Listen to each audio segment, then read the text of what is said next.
야구 대신 이제는 피해게임 시작이다. 정근우. 서바이벌에 미쳤다. 최연승. 이 판은 내가 짠다. 박지민. 매운 게 필요할 땐 퀸와사비. 경찰의 정의는 잠시 내려놓는다. 이태균. 생존 전문가 덱스. 지덕체 엘리트 여신 송서현. 내 입에 짚어달았다. 이나영. 의대생이지만 이번엔 다 죽인다. 허준영. 여행 대신 피해게임 박재일. 최대 상금 3억원. 피비린내 아니 뒤통수 비린내가 벌써부터 진동하는 MBC 피해게임이 시작되었습니다. 유튜브 머니게임의 임팩트가 너무 컸던지라 큰 기대는 없이 보게 된 피해게임. 머니게임은 물론 알고 보니 오징어 게임과 지하실의 기생충까지 모두가 다 들어있었습니다. 생각지도 못했던 지하실의 충격 대반전. 그로 인해 갑자기 흥미가 생겨버린 피해게임 1화였습니다. 자본주의는 역시 돈. 머니게임처럼 처음에는 모두가 돈을 갖고 시작합니다. 특이한 건 머니게임에서는 모두가 공동의 재산, 각자가 아닌 함께 쓰는 공용의 돈을 두고 시작했었죠. 피해게임에서는 모두가 다 다른 금액, 서로 각자 가지고 시작합니다. 최소 2천만원에서 최대 1억. 참가자들이 시작할 때 각자 받게 되는 돈은 그야말로 복불복 랜덤 뽑기로 진행됐습니다. 내가 뽑은 금액은 참가자들 중 다른 누군가의 연봉. 비인간적으로 모두의 연봉부터 까발리고 시작하는 이런 스타트 아주 좋았습니다. 이렇게 머니게임과 달리 모두가 각자 다른 금액을 가지고 시작한다는 점. 단순한 것 같지만 이게 진짜 기가 막힌 놀이입니다. 참가자들은 자기가 가진 액수를 아예 숨기거나 줄이고 들이고 위장하기 위해 생난리를 칠 겁니다. 실제 인간관계에서도 마찬가지입니다. 없다가 갑자기 생긴 사람들이나 돈 자랑을 하지 원래 있던 사람들은 절대로 돈 자랑을 하지 않습니다. 자기가 이만큼 가졌다고 말하는 순간 똥파리들이 여기저기서 꼬이기 시작하죠. 안 친했던 사람이 갑자기 친한 척 오지게 하고 나도 힘들게 번 돈인데 같이 밥 먹으면 무조건 내가 내는 게 당연하다고 생각하고 돈 빌려가서 안 갚는 건 예사. 무엇보다 어떻게 해서든 돈 뜯어내려고 하는 사기꾼들의 타겟이 되기 십상입니다. 현실이 그러한데 이곳은 더더욱 예비 뒤통수 후보들이 넘쳐나는 그야말로 진흙탕 싸움 피해 게임. 가장 높은 금액인 1억을 뽑은 퀸와사비는 끝까지 자기가 부자인 걸 숨길 거고 또 그러는 게 유리할 걸로 보입니다. 그럼 가장 적은 금액 2천만원을 뽑은 송서현은 괜찮을까요? 더더욱 큰일 납니다. 제일 가난하다는 게 알려지는 순간 천대와 괄씨는 기부.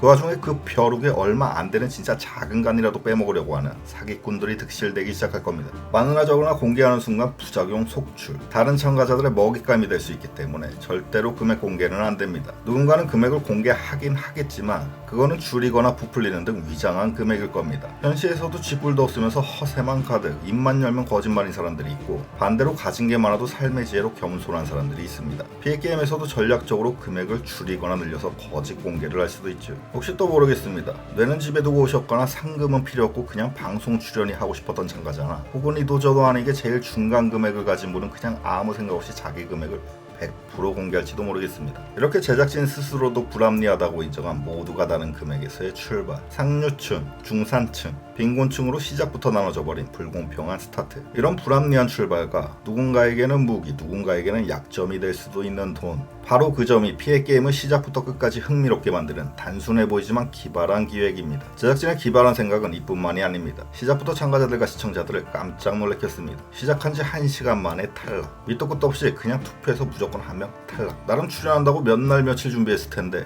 1시간만 하고 집에 가라는 제작진의 그 마인드. 너무 기발하고 아주 만족스러웠습니다. 공중파답지 않게 예상을 깬 이런 황당한 진행 대단히 좋았습니다. 이나영 참가자 결국 그분이 떨어지셨죠. 이분이 떨어진 투표와 과정 모두 정당하게 진행된 건 맞지만 결과적으로 씁쓸한 마음이 많이 들었습니다. 이분은 그냥 이미지 때문에 떨어진 겁니다. 그것도 작은 전략이라면 전략이라지만 허준영 참가자가 이나영 참가자를 타겟으로 삼았고 모두가 그에 동조해서 완전히 몰표를 받아버렸죠. 결국 1시간 만에 집에 가세요 확정. 이분이 타겟이 된 건 그냥 존재감이 가장 적었기 때문입니다. 처음 인사 때 빼고는 말하는 걸 거의 들어본 적이 없는 이나영 참가자. 침묵은 말을 아끼고 신중히 내뱉는다는 건 어찌 보면 모두가 추구해야 될 미덕인데 이나영 참가자에게는 오히려 그게 독이 되어버렸습니다. 말이 없었기에 존재감도 제일 약했던 이나영 참가자. 그를 떨어뜨린 데에는 어떤 대단한 전략도 없었고 아무런 두뇌 싸움도 없었습니다. 갑작스런 미션에 급히 희생양이 필요했고 결국 무리에 합류하지 못한 제일 약한 누군가가 떨어지는 느낌이었습니다. 그렇게 이나영 씨는 안녕히 가세요 하고 집에 가실 줄 알았는데 생각지도 못한 급반전이 일어납니다. 그것은 바로 지하실. 보는 것만으로도 냄새가 TV 밖으로 빠져나오는 느낌의 그 쾌쾌한 지하실. 누가 재배한 건지 곰팡이가 풍년인 그 지하실. 완전히 MBC판 리얼 기생충이 시작되었습니다. 심지어 그곳에서 피자 박스까지 적어서 돈을 벌어야 된다고 합니다. 예상치도 못했던 지하실의 반전. 이런 냄새나는 설정과 반전 아주 좋았습니다. 출연진은 개고생, 보는 나는 대만족. 시청률 올라가는 소리가 이때부터 들려왔습니다. 아마 많은 분들이 별 기대 없이 보셨을 겁니다. 우리는 진짜 돈에 환장한 짐승들. 날 것 그대로의 게임을 원하는데 과연 그게 공중파에서 가능은 할까? 반의 반이라도 될까? 넷플릭스도 아니고 공중파 MBC이기 때문에 별로 기대가 안 됐죠. 그런데 이 탁월한 지하실 반전을 통해 그런 우려와 걱정이 최소 55% 이상은 상쇄되었습니다. 탈락하면 집에 가는 게 아니라 지하실에서 패자 부활을 꿈꾼다. 처음에는 뜬금없었지만 아주 기발한 장치라는 생각이 들었습니다. 이것은 완전히 필살기. 밤새도록 고민했을 제작진분들의 브레인이 돋보이는 필살기.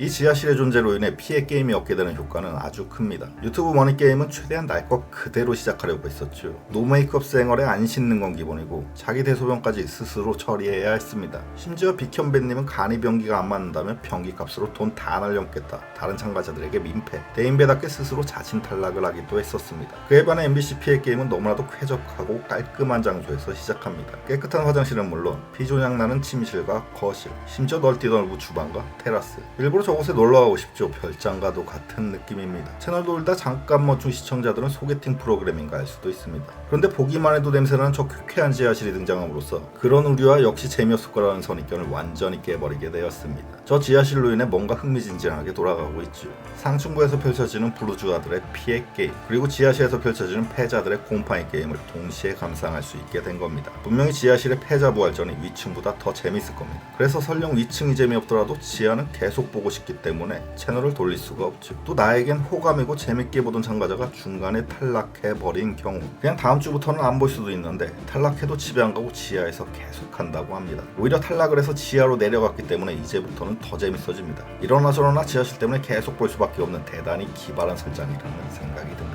지하에서 정확히 어떤 룰로 어떤 또 다른 게임들이 펼쳐질지는 모르겠습니다. 위층 사람들은 아무리 적어도 최소 2천만 원은 무조건 갖고 시작하죠. 그런데 지하에서는 피자 박스 하나 접는 노동을 해도 달랑 100원. 진짜 밑바닥부터 미친듯이 모아서 올라가야 할 겁니다. 피자 박스 500장 적으면 5만원. 뇌를 피자집에 맡겨두고 출연한 참가자가 아닌 이상 그 5만원 벌겠다고 피자 박스만 3박 4일 적고 있을까요? 이곳에서도 돈은 중요하게 쓰일 텐데 노동의 대가는 형편이 없습니다. 그럼 남은 건 남의 돈을 강탈하는 것, 아니면 모두가 죽어라 노동에서 모은 돈을 한 사람한테 한 방에 밀어주는 것도 가능합니다. 뭐가 됐건 굉장히 지저분한 일이 지하실에서는 벌어질 겁니다. 그렇게 누군가는 위로 다시 올라가겠죠. 영화 기생충 기억나시죠? 지하에 그 남자가 위로 올라오는 순간 어떻게 됐었나요? 완전히 아사리판의 난장판. 평활동 공간이 한순간에 초토화됐었습니다. 똑같은 일이 벌어질 겁니다. 너 어디서 온 거야? 이 냄새는 뭐야? 집에 안 갔어? 한 명 떨어뜨리는 게 얼마나 힘든데 다시 기어 올라왔습니다. 제작진이 만든 이런 삐리리 같은 룰을 탓하며 필터링된 욕설과 함께 그야말로 난장판이 될 수도 있습니다. 또 누군가는 열심히 머리를 굴리겠죠.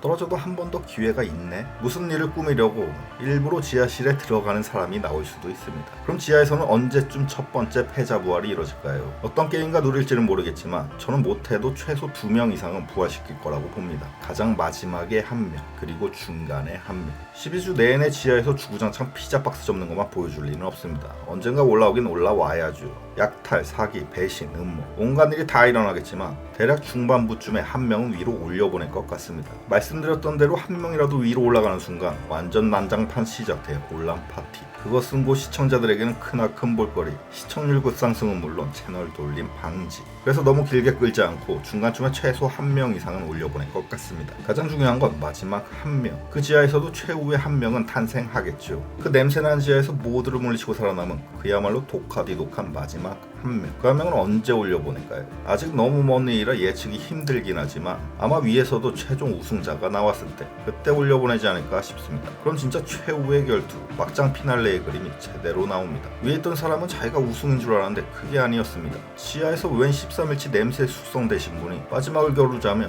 꼬질꼬질한 모습으로 올라왔습니다. 아니 지금까지 힘겹게 다 물리치고 겨우 살아남았는데 상금 3억이 눈앞에 있는데 지하에서 올라오신 첫 냄새 나는 분이 패자 부활전의 승자. 저분과도 마지막을 겨뤄야 된다고 합니다. 그것만으로도 환장할 노릇. 그런데 그분의 전투력은 상상 이상일 겁니다. 그 곰팡이 풍년인 지하에서 모든 정치질과 배신, 뒤통수를 다 이겨내고 살아남은 마지막 한 사람이니 전투력이 무시무시할 겁니다. 지상에서 살아남은 자, 지하에서 살아남은 자, 이런 그림으로 피해 게임이 흘러가지 않을까 예상을 해보며 영상을 마치겠습니다. 감사합니다.